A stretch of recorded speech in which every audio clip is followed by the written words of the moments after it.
Elon Musk, Chapter 26, Divorce, 2008. After their son Nevada, the death of their son Nevada, Justine and Elon decided to get pregnant again as soon as possible.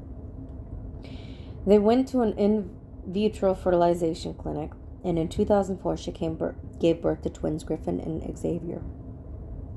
2 years again through IVF, they had triplets, Kai, Saxon, and Damien. They had begun the marriage living together in a small apartment in Silicon Valley. They shared with 3 roommates and a miniature dachshund who was not housebroken.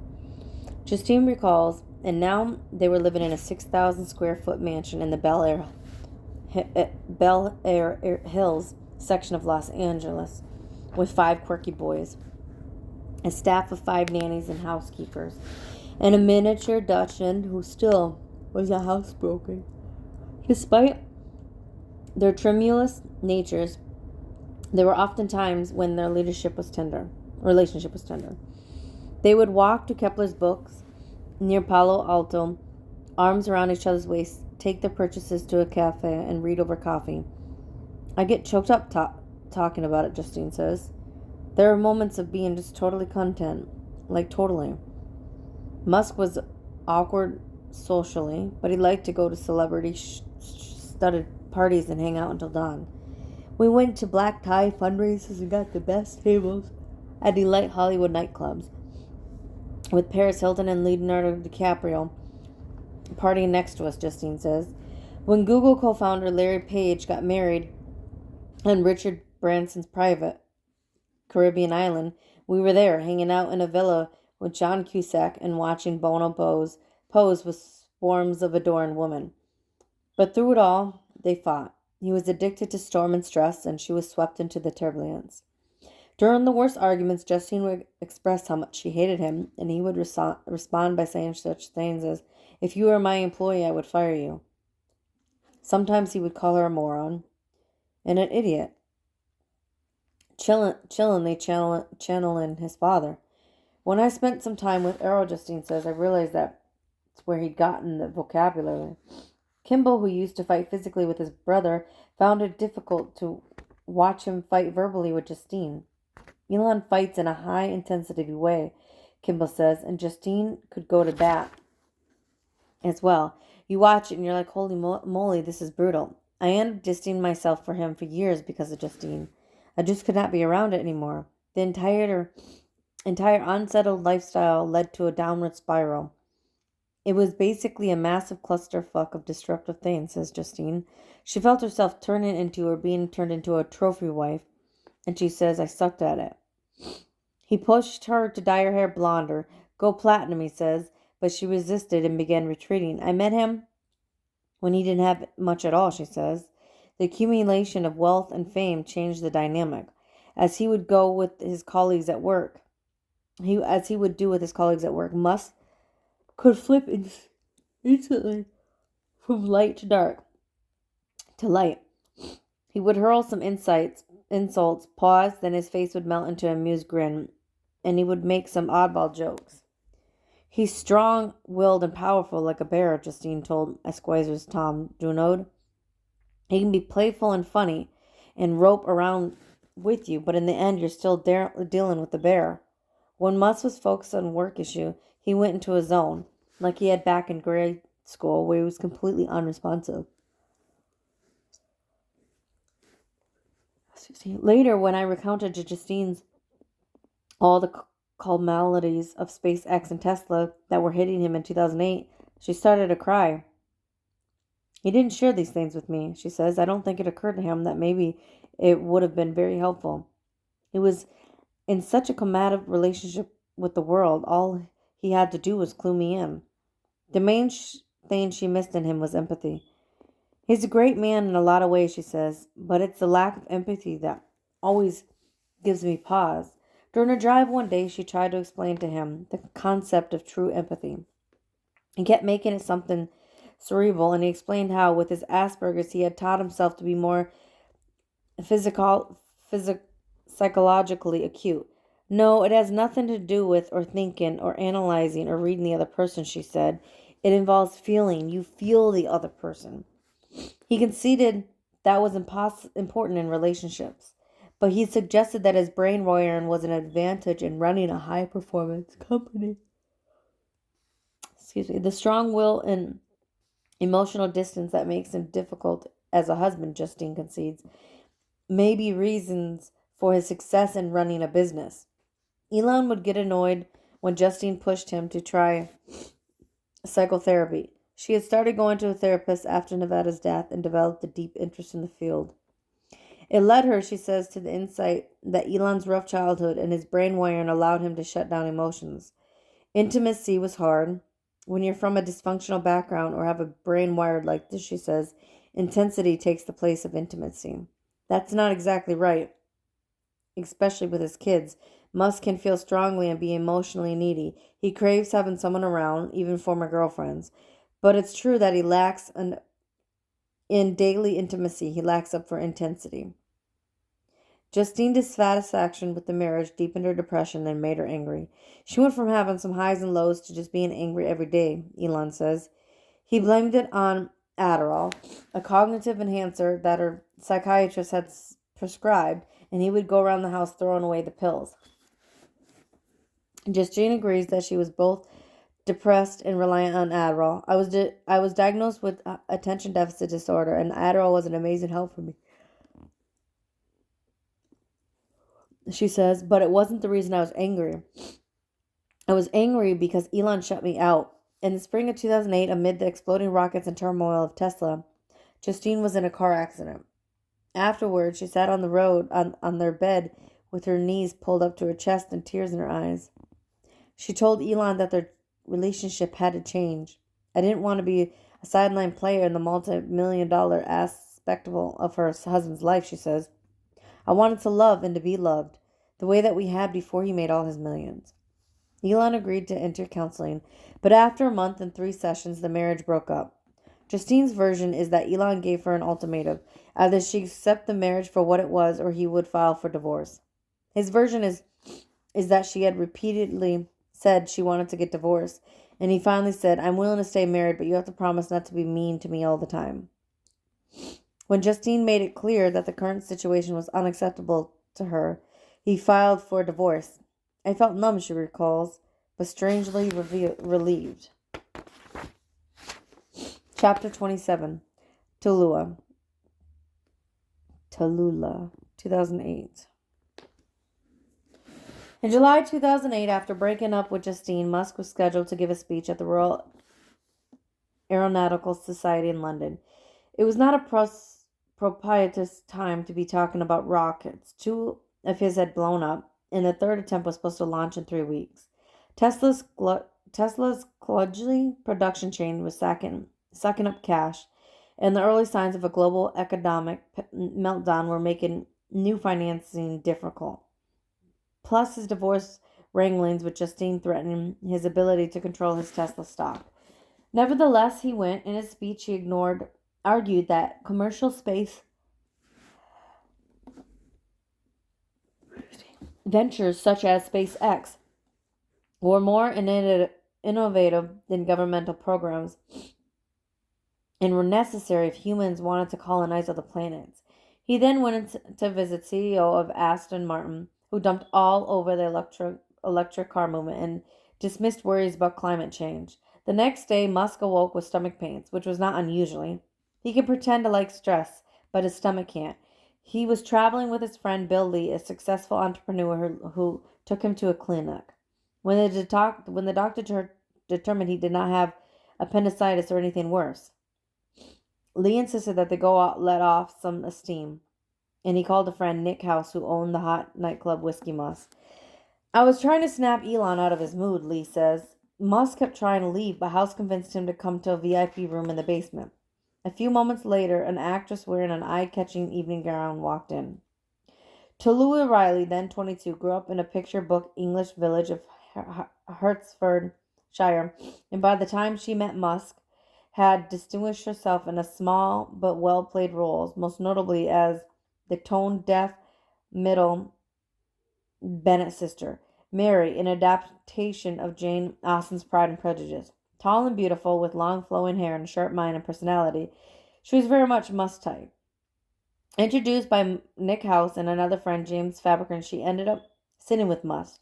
He seemed quite shy and slightly awkward, she says. He was talking about rockets, and at first I didn't realize they were his rockets. At one point he asked, "May I put my hand on your knee?" She was a bit taken aback, but nodded her assent. At the end, he said to her, "I'm very bad at this, but please may I have your phone number because I would like to see you again." Riley had only recently moved out of her parents' home, and she called the next morning to tell them that the man she had just met as they were speaking. Her father did a Google search. "This man is married and has 5 children," he reported. "You've been taken in by some playboy." There he is. She called her friend Fabricant, who calmed her down and assured her that Musk had broken up with his wife. "We ended up having breakfast together," Riley says, "and at the end, he said, 'I'd really like to see you for lunch.' And then after lunch that day, he said, 'Well, that was really wonderful. Now I'd like to see you for dinner.'" Over the next 3 days, they had almost every meal together and went shopping at Hamley's toy store to get gifts for his 5 children. They were lovebirds, holding hands the entire time, Lee says. At the end of the trip, he invited her to fly back to Los Angeles with him. She couldn't because she had to go to Sicily for a photo shoot for a Tackler article about a movie she had just made, St.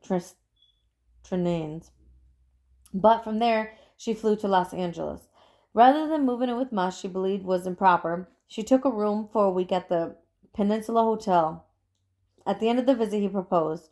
"I'm really sorry I don't have a ring," he said. She suggested they shake hands on it, which they did. I remember swimming around with him in the rooftop pool very giddily, talking about how strange it was that we had known each other for about 2 weeks and now we're engaged. Riley said she felt for sure things would work out. "What's the worst thing that could happen to us?" she joked.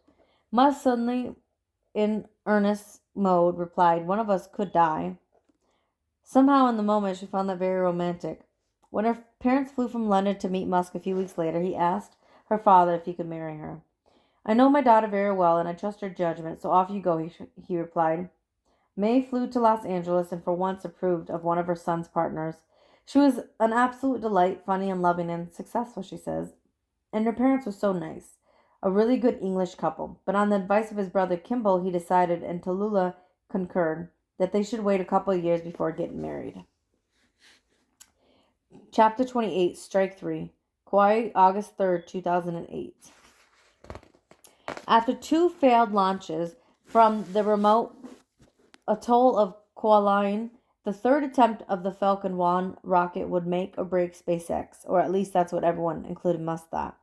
He told his team he had money for only 3 tries. "I believe that if we couldn't do it in 3, he says we deserve to die."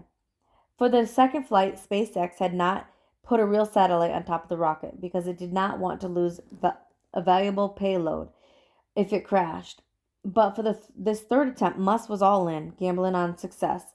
The rocket would carry an expensive 180-pound Air Force satellite, 2 smaller satellites from NASA, and the cremated remains of James Doohan, the actor who played Scotty on Star Trek.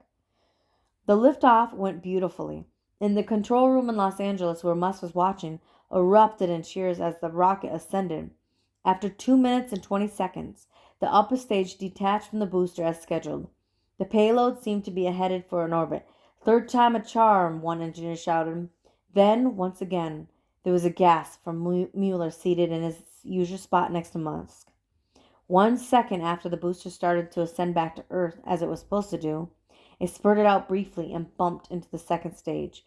The video feed went blank, and Musk and his team immediately knew that both stages, along with the remains of dear Scotty, were now crashing down.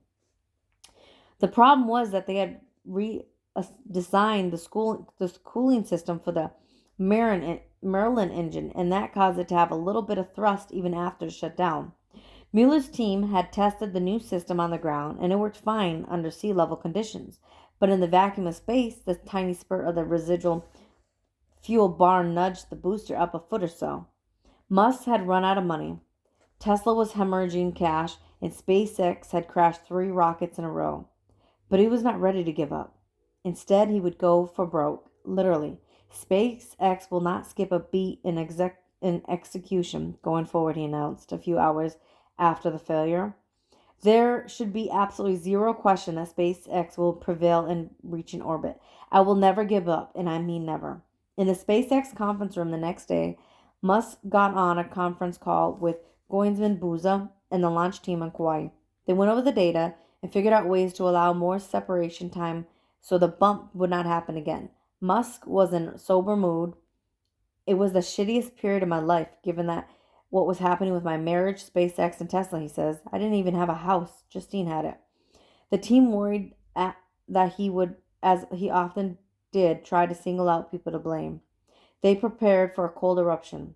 Instead, he told them that there were components for a fourth rocket in the Los Angeles factory. Build it, he said, and transport it to Kauai as soon as possible. He gave them a deadline that was barely realistic. Launch it in 6 weeks, he told us to go for it, says Coinsberg, and it blew me away. A jolt of optimism spread through headquarters. I think most of us would have followed him into the gates of hell carrying sustained oil after that, says Dolly Singe, the human resources director. Within moments, the energy of the building went from despair and defeat to a massive buzz of determination. Carl Hoffman, a Wired reporter who had watched the failure of the second launch from Musk, reached out to him to ask how he maintained his optimism. Optimism, pessimism, fuck that, Musk answered. We're going to make it happen. As God is my bloody witness, I'm hell-bent on making it work.